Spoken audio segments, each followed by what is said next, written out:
நாம் இறந்த பிறகு என்ன நடக்கும்? மறுமை வாழ்வு என்பது எப்படி இருக்கும்? நம்முடைய ஆத்மா மரணத்துக்கு பிறகு எங்கே போகும்? இது போன்ற கேள்விகளை நம்முடைய சேனலில் பல பேர் கமெண்ட் பகுதியில் பதிவு செஞ்சுருக்காங்க. இந்த வீடியோவில் இந்த கேள்விகளுக்கான ஒரு தெளிவான பதிலை நம்ம பார்க்க போகிறோம்.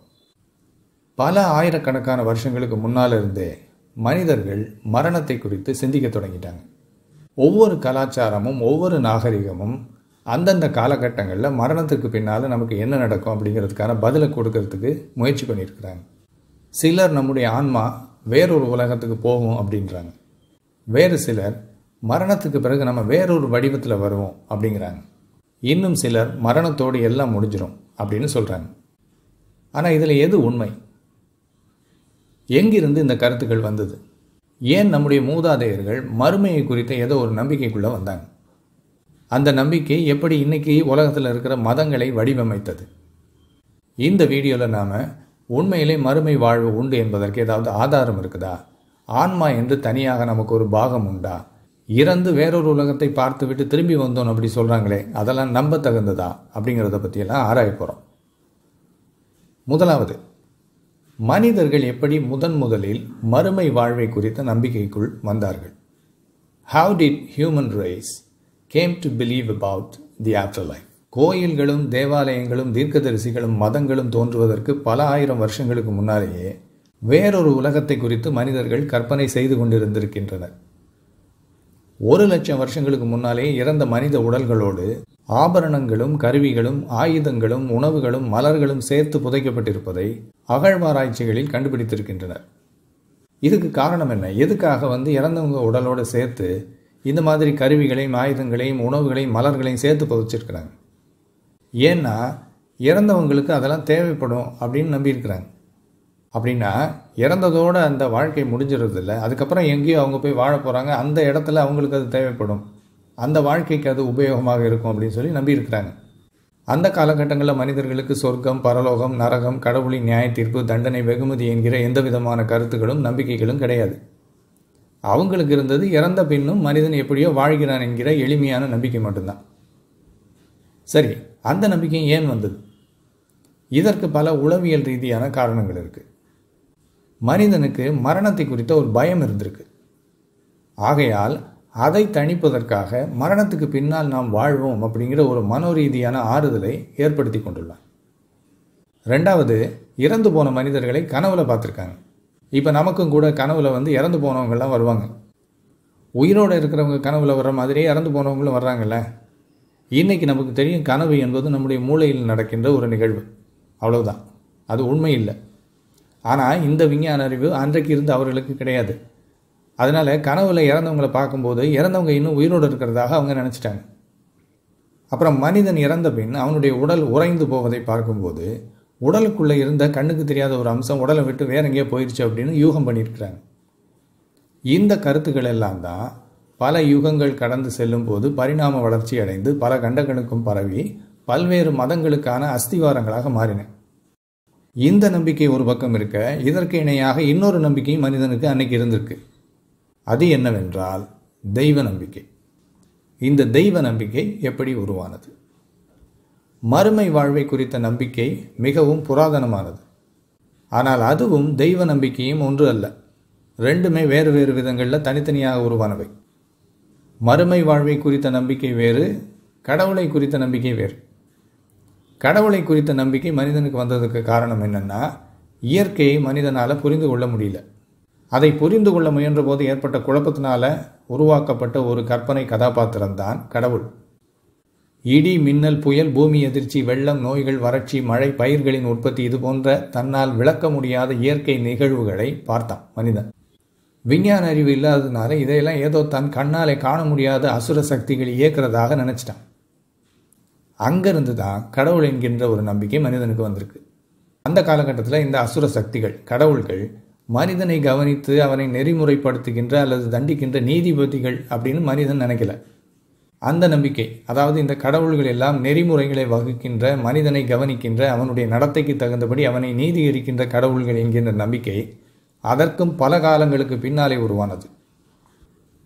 மரணத்துக்கு பிறகு வேறொரு வாழ்வு உண்டு என்கிற நம்பிக்கையும் கடவுளை குறித்த நம்பிக்கையும் பல காலங்கள் வேறு வேறு தொடர்பில்லாத நம்பிக்கைகளாக இருந்து வந்திருக்கின்றன. அதன் பின் சமூகங்கள் வளர வளர இந்த இரண்டு நம்பிக்கைகளும் ஒன்றோடு ஒன்று கலந்திருக்கு. எகிப்திய, மெசபொட்டேமிய மற்றும் பெர்சிய நாகரிகங்கள் நாளடைவில் கடவுள்களை குறித்த நம்பிக்கையையும் மரணத்திற்கு பின் மனிதனுக்கு ஒரு வாழ்வு உண்டு என்கிற நம்பிக்கையையும் ஒன்றாக்கி இந்த கடவுள்கள்தான் மனிதனுக்கு அந்த மறுவாழ்வை தீர்மானிக்கின்ற நீதிபதிகள் என்கிற நம்பிக்கையை உருவாக்கி இருக்கின்றன. இதுதான் பின்னாட்களில் யூத மதம், கிறிஸ்தவம், இஸ்லாம் ஆகிய மதங்களுக்கு அடிப்படையாக அமைந்தன. சரி, இப்போ மறுவாழ்வை குறித்த நம்பிக்கை எப்படி மதங்களை வடிவமைத்தது அப்படின்னு பார்க்க போகிறோம். 3000 வருஷங்களுக்கு முன்னால் யூத மதம் உருவாவதற்கு முன்னாலேயே மறுமை வாழ்வை குறித்த நம்பிக்கை 1,00,000 வருட பழமை உள்ளதாக இருந்திருக்கு. ஆரம்பகால யூத மதத்திலும் பரலோகம், நரகம் அப்படிங்கிற கருத்துக்கள் எல்லாம் முதன்மையானதாக இல்லை. பெர்சிய கலாச்சாரத்தின் பாதிப்பினால தான் பின்னாட்களில் யூதர்கள் மரணத்துக்கு பின்னால் உயிர்த்தெழுதல், கடைசி நியாய தீர்ப்பு, பரதீசு, தண்டனை ஆகிய நம்பிக்கைகளை தங்களுடைய மதத்தில் இணைச்சிருக்காங்க. அதன் பின்னால் கிறிஸ்தவம் இந்த யூத நம்பிக்கைகளை மிகவும் பிரம்மாண்டமான அளவிலே விரிவடை பண்ணியிருக்கு. நித்திய பரலோகம், நித்திய நரகம், நியாய தீர்ப்பு நாள் ஆகிய அனைத்தும் கிறிஸ்தவத்தின் அடிப்படை நம்பிக்கைகளாக இருந்தாலும் அதெல்லாம் ஏற்கனவே பல ஆயிரம் ஆண்டுகளுக்கு முன்னால் இருந்த கருத்துக்களின் பரிணாம வளர்ச்சி தான். கிறிஸ்தவம் உருவானதற்கு பிறகு 7ஆம் நூற்றாண்டில் இஸ்லாம் இந்த யூத கிறிஸ்தவ நம்பிக்கைகளை எடுத்து அதில் சில மாற்றங்களை செய்து தனதாக்கி கொண்டது. ஆக வரலாற்றை நாம் பார்க்கும்போது இந்த யூதம், கிறிஸ்தவம், இஸ்லாம் ஆகிய மதங்கள் எல்லாமே லட்சக்கணக்கான வருடங்களுக்கு முன்னால் இருந்த மறுவாழ்வை குறித்த நம்பிக்கைகளுக்கு புது வடிவங்கள் தான் கொடுத்திருக்கின்றனவே தவிர இந்த மதங்கள் எதுவும் கடவுளிடமிருந்து எதையும் புதிதாக பெற்று இந்த உலகத்திற்கு வழங்கவில்லை. அடுத்து 4ஆவதாக ஒரு முக்கியமான கேள்வி. மறுமை வாழ்வு மற்றும் ஆன்மா ஆகியவை உண்டு என்பதற்கு ஆதாரங்கள் உண்டா? முதலாவது, நமக்கு ஆன்மா என்று தனியாக ஒரு பாகம் உண்டா? அப்படி இருக்கிறதுக்கு எந்த ஆதாரங்களும் கிடையாது. நம்முடைய மனித அறிவு, உணர்வு எல்லாமே நம்முடைய மூளையோடு தொடர்புடையவைகளை தவிர அதை தாண்டி தனியாக எந்த அறிவும் உணர்வும் நமக்கு கிடையாது. மூளையின் செயல்பாடு நிற்கும்போது நம்முடைய நினைவுகள், அறிவு, உணர்வு எல்லாமே மறைஞ்சிரும். அப்படி இருக்கும்போது ஆன்மான்னு ஒன்று தனியாக இருக்குது அப்படிங்கிறது ஆதாரம் இல்லாத ஒரு நம்பிக்கை. அந்த ஆதாரமே இல்லாத ஒரு கருத்தை வைத்துத்தான் இந்த மதங்கள் மறுமை வாழ்வு என்கிற இன்னொரு ஆதாரம் இல்லாத கருத்தை வலியுறுத்துகின்றன. நம்முடைய மூளை செயலிழக்கும் போது நாம் என்கிற தன்மையை நம்ம இழந்துடுறோம். அதுக்கு பிறகு நாம் கிடையாது. உடல் இல்லாமல் உணர்வுகள், நினைவுகள், அறிவு எதுவுமே இல்லை. இதை தவிர தனியாக ஆகாயத்தில் மிதக்கின்ற ஆன்மான்னு ஒன்றும் கிடையாது. சரி, அப்படின்னா சில பேர் நாங்கள் இறந்து ஆன்மாவில் மறு உலகத்துக்கு போயிட்டு திரும்பி வந்தோம் அப்படின்னு சொல்கிறாங்களே, அது எப்படி? அவங்க சொல்கிறது இருக்கட்டும், அவங்க உண்மையிலே அப்படி மறு உலகத்துக்கு போயிட்டு வந்தாங்க அப்படிங்கிறதுக்கு என்ன ஆதாரம்? இது போன்ற இறந்து வேறொரு உலகத்துக்கு போயிட்டு திரும்பி வந்ததாக சொல்லப்படும் அனுபவங்கள் எல்லாம் நரம்பியல் ரீதியாக பார்க்கும்போது பிராணவாயு குறைவு, மூளையின் மின்சார பின்னடைவுகள் ஆகியவற்றின் விளைவாக ஏற்படுகின்ற மாயத் தோற்றங்கள் என்று விஞ்ஞானம் சொல்லுது. இதில் வேடிக்கை என்னென்னா, இப்படி ஒவ்வொருத்தரும் நாங்கள் இறந்து இத்தனை மணி நேரங்கள் மறு உலகத்துக்கு போய் அதையெல்லாம் பார்த்துட்டு திரும்பி வந்தோம்னு சொல்கிறாங்கல்ல, இவங்க சொல்கிற கதைகளை கேட்டிங்கன்னா ரொம்ப வேடிக்கையாக இருக்கும். ஒவ்வொருத்தரும் வினோதமான கதைகளை சொல்கிறாங்க. அதுவும் அவங்கவுங்க எந்த மதங்களை சார்ந்திருக்கிறாங்களோ அந்த மதங்களின் நம்பிக்கைப்படி அவங்களுடைய கதை இருக்குது. கிறிஸ்தவங்க சொல்கிற கதை ஒரு மாதிரி இருக்கும், முஸ்லீம்கள் சொல்கிற கதை அதுக்கு அப்படியே மாறுபாடாக இருக்கும், இந்துக்கள் சொல்கிற கதை அது ரெண்டுக்கும் விரோதமாக இருக்கும். கிறிஸ்தவங்க என்ன சொல்லுவாங்க தெரியுமா? நாங்கள் இறந்த உடனே இயேசு கிறிஸ்து எங்களை பரலோகத்துக்கு கொண்டு போனார், அப்புறம் நரகத்துக்கு கூட்டிகிட்டு போய் அதை காமிச்சார் அப்படின்வாங்க. முஸ்லீம்கள் சொல்லும்போது அவங்களுடைய குரானில் எப்படி சொல்லப்பட்டிருக்குதோ அது மாதிரியான ஒரு இடத்துக்கு போயிட்டு வந்ததாக சொல்லுவாங்க. இந்துக்கள் அவங்களுடைய நம்பிக்கைப்படி அவங்களுடைய கடவுள்களை தரிசிச்சுட்டு வந்ததாக சொல்கிறாங்க. ஆக இவங்க யாருமே உண்மையில் எங்கேயும் போயிட்டு எதையும் பார்த்துட்டு வரல.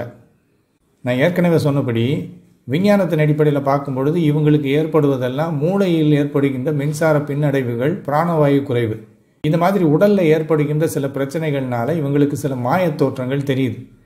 அந்த மாயத் தோற்றங்களுக்கு அவங்களுடைய மத நம்பிக்கைக்கு ஏற்றபடி கற்பனை வடிவம் கொடுத்து கதை, திரைக்கதை, வசனங்களோட ரீல் விடுறாங்க.